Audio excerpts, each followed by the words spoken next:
Exercise 2. Household Expenditure.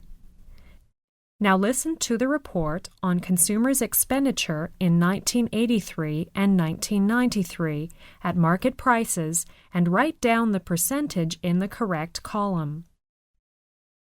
The percentage of household expenditure on food decreased slightly from 15.1% in 1983 to 11.4% in 1993.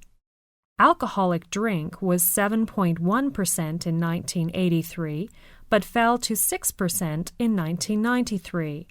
And tobacco was 3.3% in 1983, but only 2.7% in 1993.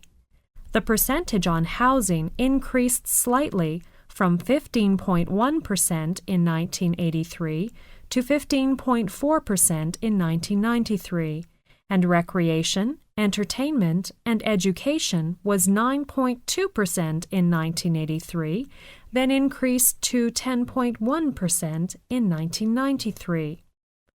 The percentage of consumers' expenditure on other goods and services showed a large jump from 13.5% in 1983 to 19.4% in 1993.